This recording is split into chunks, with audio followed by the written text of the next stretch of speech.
Hi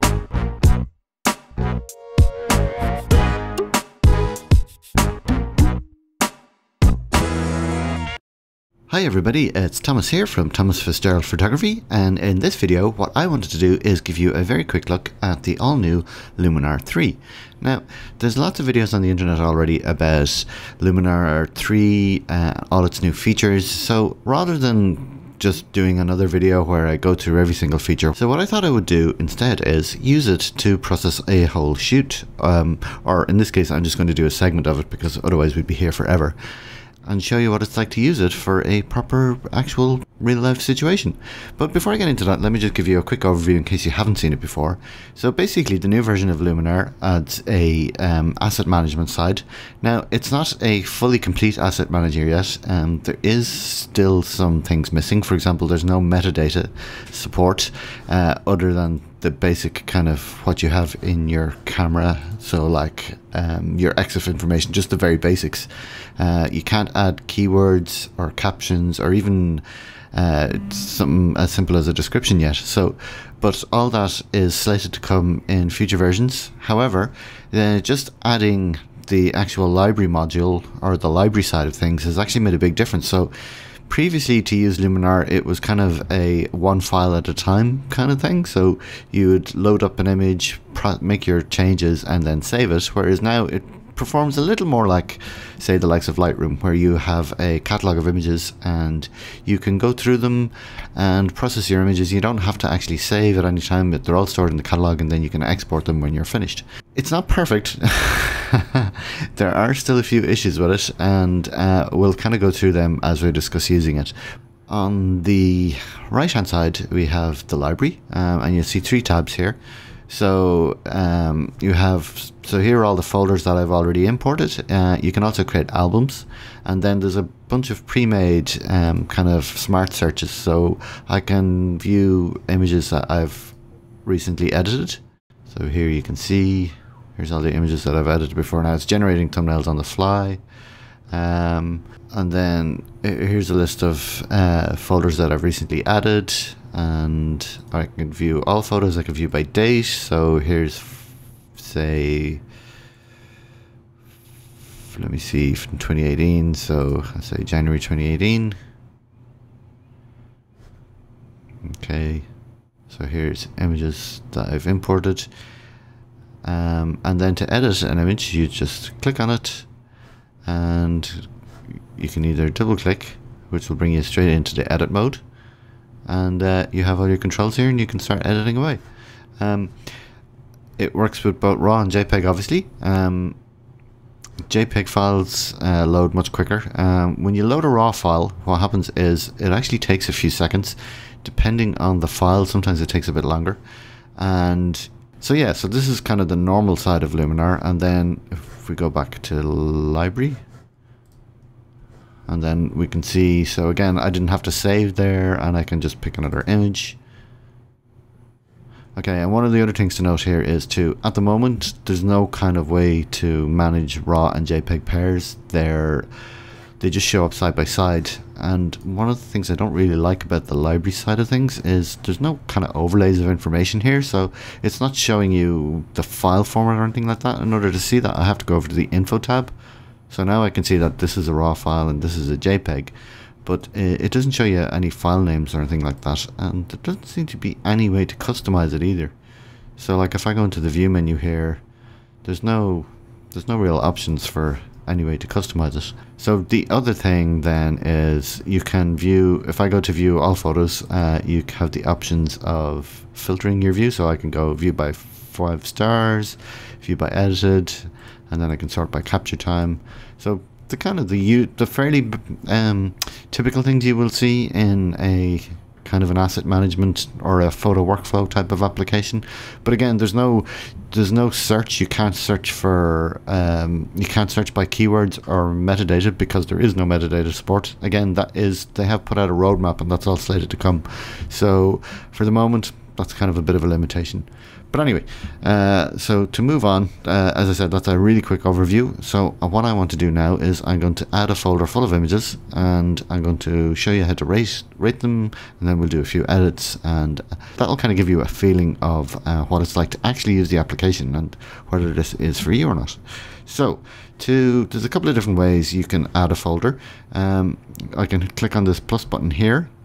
If you have a memory card, you can actually import it by using this import images, or if you're on a Mac, you can actually just drag a folder onto the icon of the desktop. So that's what I'm going to do. So here I have a set of images I've created already, so I'm going to take these in. I'm just going to drop it on the dock, and you'll see it's adding it, and it goes updating image gallery, and now if I click on this, it is generating thumbnails.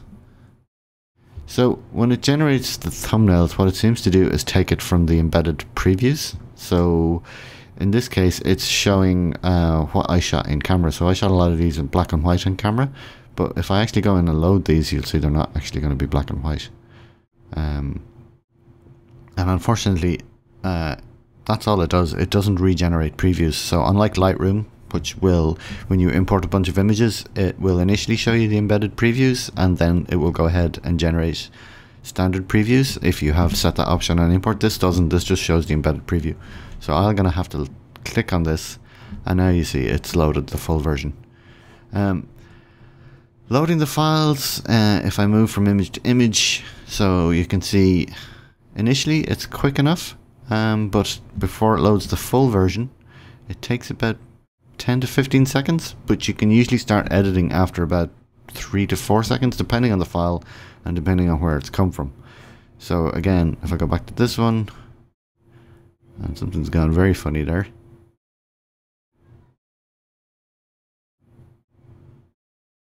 Okay, so something got a bit confusing there, and that could be something to do with the cache. I should note that this is still beta, but you get the idea. So again, so if I go up here, so one, okay, so now it's loaded, and I can start to edit, but it still hasn't loaded the full version. But I mean, it's perfectly usable.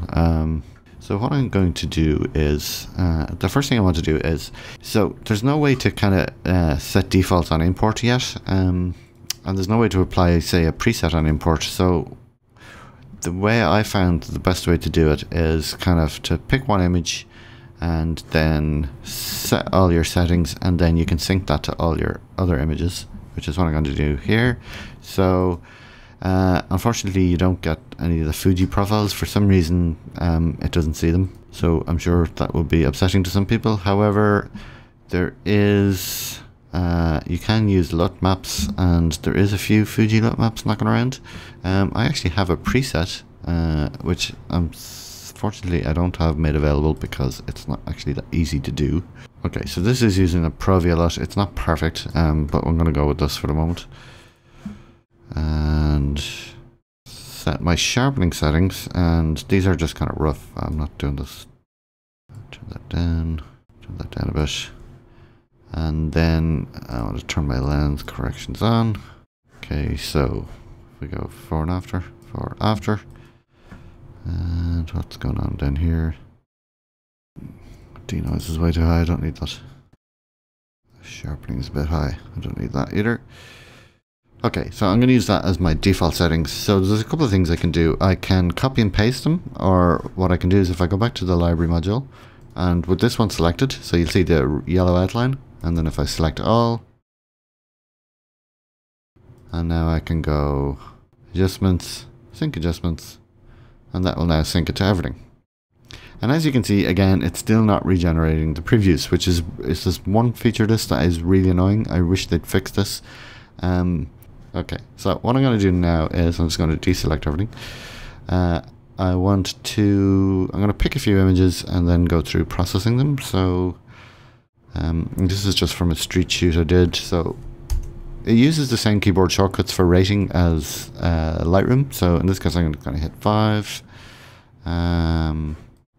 This is quite good. I hit 5. Give this 5. And say pick one of these 5.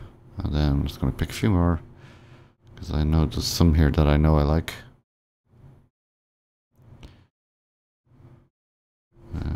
5, 5, and then let me see, I like this one too, 5, and let's see, this one and this one. Okay, so now I can go by 5 stars. So now I'm just seeing the 5-star images. So I have 9 images here. So what we'll do now is process these. So when you click over into the edit mode, you can see I have a list or a set of thumbnails down here, and you can switch between these just by clicking on them, or if your mouse has a scroll wheel or a touch sensitive, or if you're using a trackpad, you can swipe up and down, which is actually, personally, I found it kind of annoying, but anyway. Okay, so our images is loaded to here. So for this first shot, I'm just going to do something really simple, like I'm going to use the accent AI filter and maybe give it a little bit of a vignette just to draw the attention in. Okay, so there we go. That's that image done, and I can give it a heart or a flag. That's the kind of the equivalent of a flag if you were using Lightroom. So if I wanted to copy those settings, I can just go Command C, and then if I go to this image, again you have to give it a couple of seconds to load.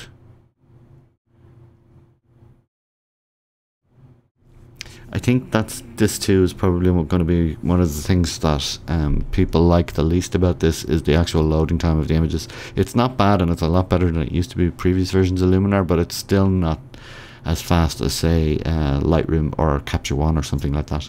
So again, now I can paste my settings in, so that'll give me the same settings as the previous one, and I can do more to this if I want. So for example, I have a polarizing filter already loaded in here. Or I can add a new filter, say Orton effect, and we can bring this up, maybe not too high. Okay, so and then we can flag this as well to say that we're finished. Okay, so here's another image, and again, if you can see, you can see it takes a little while to load. So I don't want to edit this, because people will accuse me of cheating. I want you to have a good notion of what it's like to actually use. So for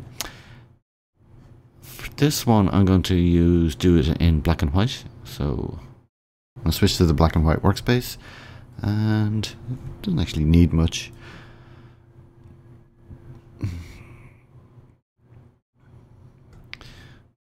Let me just try. Add the AI in.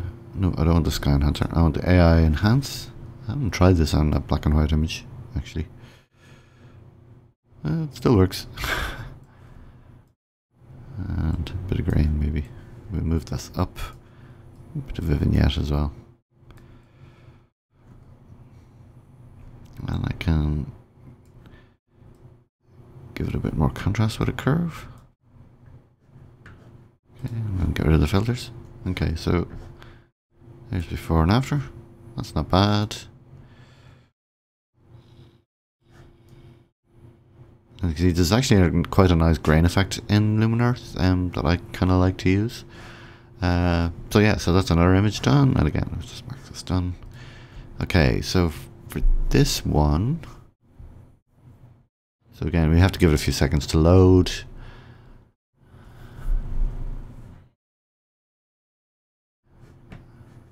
Okay, so if I look at my presets, so I'm using my own, what we're looking at here is all my user presets. So this is loaded in from the previous version. So these are all just ones I've made over the time I've been using it. And I have quite a few here, as you can see. So in this case, I am going to use, let's see, one I have here called Vintage. And that's pretty nice. That gives me kind of a nice vintage look, and I can just fade the preset down a bit. Okay, and hide it again so you get a better view of it. So that's pretty good. I'm happy with that. Again, as you can see, you can actually work quite quickly. Again, the slowest thing here is the loading time. That's kind of the biggest issue. And other than that, I think it's actually it's more than fine for working with. if you use the accent AI filter, you can actually get through stuff pretty quickly as well, because 90% of the time it does what you're probably going to want it to do. Let me see, add a bit of contrast to the midtones here. In terms of image quality, this is a file from my Fuji Export 2. You probably can't really see this on the video, but that actually looks perfectly fine to me. It's certainly better than Lightroom. There's no issues with artifacting, and it's fairly clean. The only problem I have is that sometimes the chromatic aberration correction isn't perfect, and there's no additional tools to do additional aberration correction. This is especially true if you're using something like, say, the 50mm 1.4, because the 35mm 1.4, because if you shoot that wide open, it has quite a lot of fringing, and the lens correction that's here doesn't actually correct for all of that, and there's no additional lens correction on it, so you kind of just have to live with it. So again, I can just say crank up the accent AI filter, and that's pretty much it. That's all I need to do, but I'll just tweak a few other things as well. So again, mark as done. So, oh, that's actually a TIFF. That's already.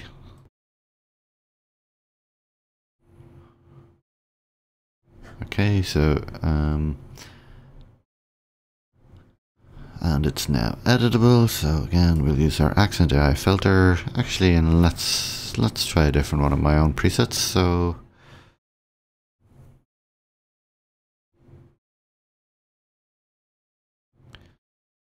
just another one of my vintage presets. I'm trying the grain's a bit high on that. So again, before, after, I think that's quite nice.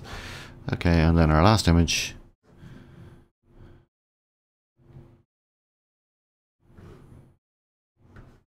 Let's just hide the presets. So as you can see, there's still a few issues with this. It's kind of, there's a few little bugs in it, but it's not bad.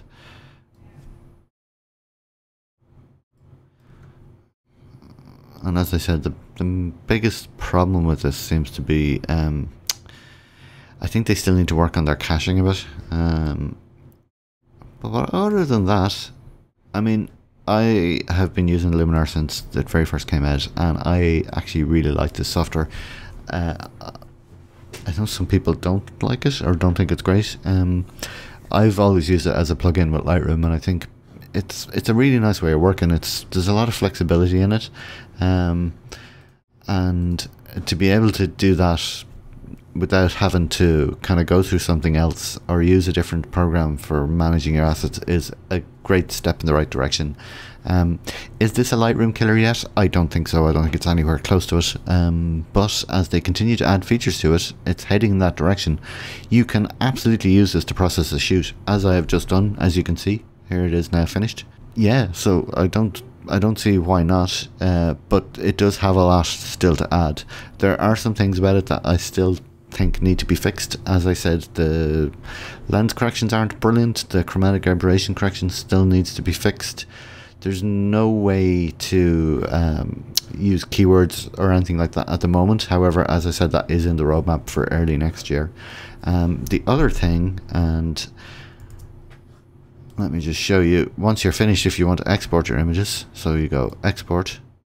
See, this is a bug as well, and it's been in since early versions of beta. I'd hope they'd fix this, but it's still there. So if you want to set your settings first, you need to just go to export one image, and then you can set your various different things. So I want to say long edge, I want 2400, I want quality to be at 70, so if I'm exporting these for the web, and we want to say, I'm actually just going to cancel this because, okay, so if you want to set your settings, it'll only set them when you go to export one image. If you select multiple images and then export them, it doesn't bring up the options dialog, which is kind of a pain, and but that's a bug, and that may not be in the final version. I'm still using a beta. So anyway, the thing I wanted to show you was once you go to export these, so just a test. Also missing on the Mac is there's no new folder button, which is again another bug. So we'll call this test, and I'm just going to save in here. And so I'm exporting 9 images, and this is one of the other big issues with this that I've discovered when testing it, and that is it is painfully slow to export. So I can keep talking here. And there you go, there's one image done, and rather than make you sit through this, I will fast forward this. But as you can see, it is extremely slow. It's much slower than anything else, much slower than Lightroom, much slower than Capture One. Now I will point out that I am using a very old computer. Well, it's not that old, it's a 2012 Mac Pro, but I do have a really bad graphics card, so if this is using GPU for acceleration, that might explain it. You may have different results on a faster computer. Again, if you're in a hurry, this could be an issue. If you're not, you just have to leave it and go do something else. I mean, it's not too bad, I suppose, but it was actually worse than this in the earlier versions. What I will do is, rather than make you sit through this, I'm going to edit it here. Okay, so they are now exported, and if I go to the Finder, and we just find them.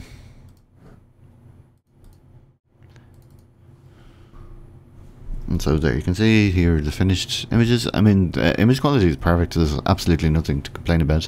What I will do is I will upload these to, say, Flickr or to my website, and so you can see them properly, and I will put a link in the description below. So there we go, that is pretty much it. That is a quick overview of what it is like to use Luminar for a project. I know this has been a short project, but again, I didn't want this to be like a 2 or 3 hour video, because that would be mind-numbingly boring. But I hope this has provided you a quick overview, and if you have any questions or anything you'd like me to try, show, or kind of demonstrate about Luminar 3, just ask and I will do my best to create a video, or to include it in the next video. And as always, thank you very much for watching. If you haven't subscribed to the channel already, hit that subscribe button and click on the bell so you get notified of new updates. And if you like this video, share it and give it a thumbs up. And thanks for watching. See you in the next video. Thanks again. Bye.